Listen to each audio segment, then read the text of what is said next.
and welcome back. My name's Mrs. V and this is the Artlife YouTube channel.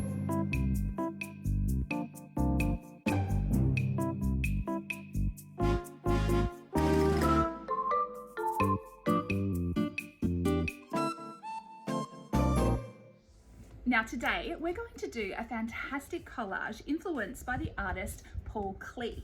We're also going to take influence from a fantastic book named Sky Colour. I'll read this to you now and we'll have a go at creating a really beautiful watercolour background as well.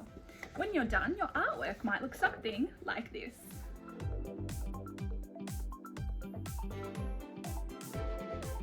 We're going to use Paul Klee's idea of using shapes, almost like building blocks, to create a collage that makes it look like a cityscape. Now, there are two sections to our task today. The first one requires you to grab out some watercolours and a brush and some water in order to use that. The second section requires you to please grab out some coloured paper as well as some glue and scissors to create a collage. Let's get started.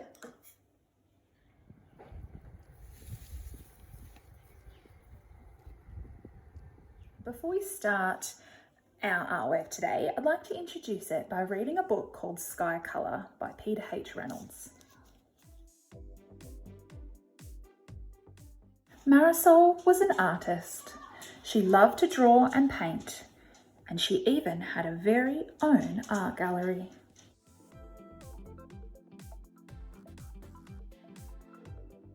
Not all her art hung in a gallery. Much of it she shared with the world. She painted posters to share ideas she believed in. At school, Marisol was famous for her creative clothes, her box of art supplies, and her belief that everybody was an artist. Yes, Marisol was an artist through and through. So when her teacher told the class they were going to paint a mural for the library, Marisol couldn't wait to begin. The classroom buzzed with the sound of brainstorming. The students talked and sketched. Together they made a great big drawing. Then they marched to the library. "I'll paint a fish. I'll paint one too. I'll paint the ocean." Marisol shouted, "I'll paint the sky." Marisol rummaged through the box of paint but could not find any blue.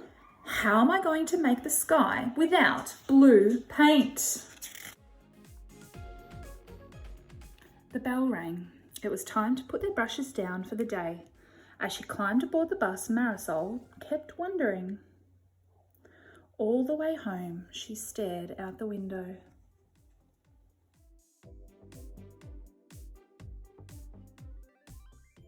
The sun lowered closer to the horizon.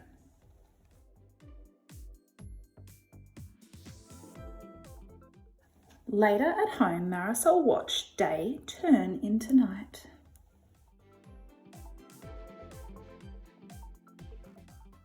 That night, Marisol settled into a deep dream.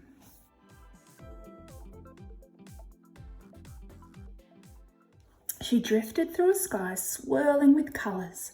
The colours mixed, making too many to count. In the morning, Marisol stood waiting for the bus in the rain. The sky was not blue. She smiled.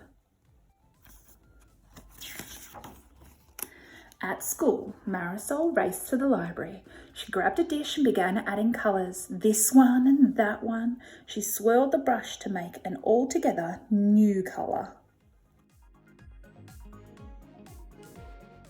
Marisol then began painting the wall. A boy asked, "What colour's that?" "That," Marisol said, "that is sky colour."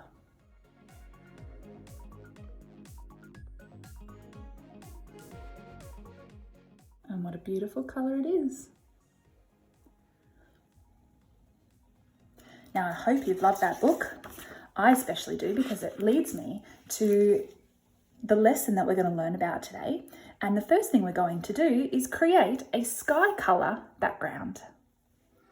All right, we're going to start our artwork today, and I hope what you've learnt from listening and looking at the book called Sky Colour, that the sky is not just one colour. We always think of it as blue, but it can be all the colours of the rainbow. So right now we're going to have a go at creating a background sky for our artwork, and instead of just using blue, I'm going to have a go at using all the other beautiful bright colours in my watercolour palette here.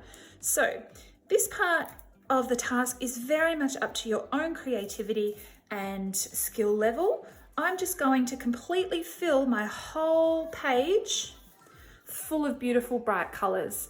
Now, I don't want to leave any areas white, so when I'm painting, I need to go right to the edges. You might choose to put something underneath so you don't get your table dirty. And when I'm painting, you might notice I'm going side to side like this, not going up and down and all around. I'm trying to be as neat as I can. And going side to side like this will help with that. So I've used some pink, I've used some orange already. I might even add in some yellow now.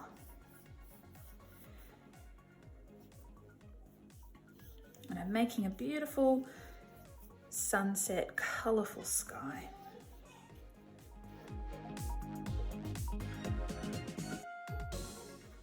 This is a really lovely and relaxing task because all you're doing is quietly painting using beautiful colours together and just working side to side like this. If you choose, you might even have a go at blending some colours together.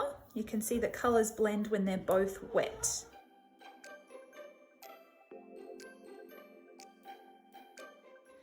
So you might notice I'm working fairly quickly, using lots of colour on my brush. And if both colours are wet, that's when a really lovely watercolour technique happens, and that's called blending. So you can have a go at that as well. If you work a little bit slower and the colour's dry, they're more separate. But that looks lovely too. So it's just up to you how you want your sky colour to look and what type of effect you're going for. Now you might choose to add in some blue as well if you like. I'll show you what that looks like.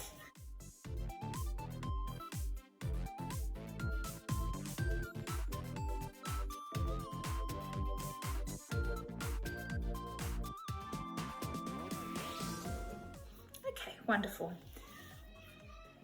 So my background is all finished now. Notice that I've completely filled from top to bottom my A3 piece of paper here, full of colour in a nice side to side sort of motion. Now we're going to let this completely dry. After it's dry, we're going to have a go at creating a collage using coloured paper. Now, do you think my background or my sky colour is similar to that of Marisol's? Maybe yours is a different colour altogether. Now we're going to put something on it. And we're going to have a talk about an artist called Paul Klee. Now, Paul Klee, he loved shapes. And today we're going to use a whole bunch of geometric shapes to create some buildings to put on our sky colour. Now, we're also going to use some beautiful coloured paper as well. So grab those, grab your scissors and your glue, and we'll get started on the Paul Klee section of our artwork. Now, Paul Klee was a Swiss artist who was influenced by a lot of different movements, but one of them included Cubism. Cubism was all about using geometric shapes to create art, and Pablo Picasso was a very well-known artist of this style. Now, Paul Klee used to teach architecture, and so he would often create artworks of buildings and cityscapes. And you can see in this artwork that he's used lots of different geometric shapes, like squares and triangles, layered up on top of each other to create a bit of an abstract cityscape.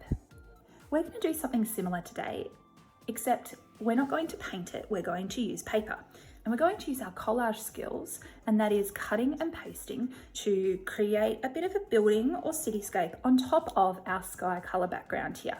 So I've got lots of different colours of paper, and what I'm actually going to do is, to save time, I'm going to get 2 or 3 pieces at a time, and I'm going to cut just a straight line in the corner here and another straight line going horizontally the other way. And you can see here that just creates some different squares. So I'm going to do that on all of my paper, creating different sized squares. You could also do some rectangles if you prefer, which means the side might be longer. So the vertical line is longer than the horizontal line. And you can see in cutting sort of 3 pieces at a time, it means I save time by cutting many pieces and having lots there to work with. So I'm going to go ahead and just cut lots of different shapes out of my coloured paper.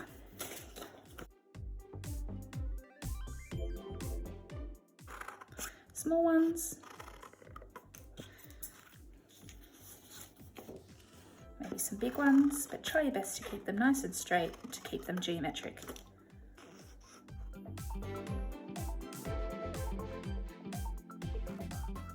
All right, so now once you have a whole lot of geometric shapes, as you can see there, we're going to almost layer them and create buildings, almost like blocks, by building them up like this. We want them to be larger on the bottom, like these, and getting smaller as they get higher. Now I'm working portrait today, but you might choose to do your artwork in landscape if you'd like to create more buildings along the bottom.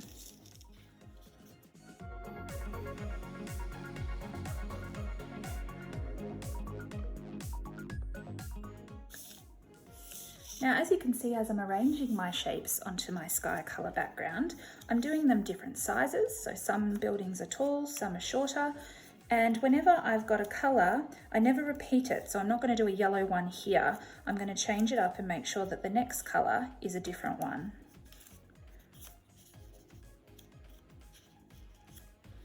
Just building some blocks to make some buildings. This one's going to be a tall one right in the middle.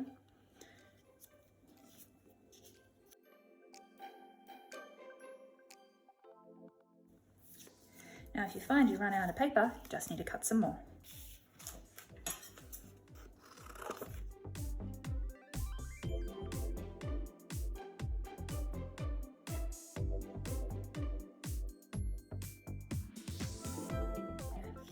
So I had enough space for 1, 2, 3, 4 buildings, and now I'm just going to work carefully to use my glue and stick them down nice and flat on my page.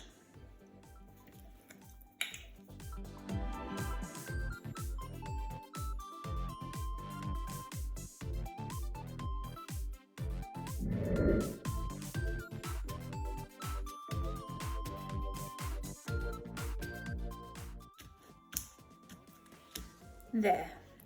Now you could leave it just like that, but because I always love to consider what can I add or how can I make my artwork even more interesting, what you could choose to do is go back in and create some details for each of the buildings. For example, you might choose to cut some paper even smaller and stick some windows or just extra geometric shapes on some of the areas just to make your artwork more interesting.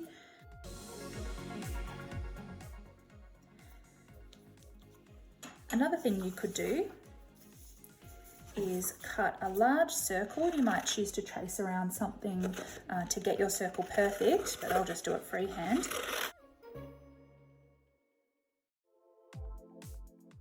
And create a bit of a sun for your sky colour sky.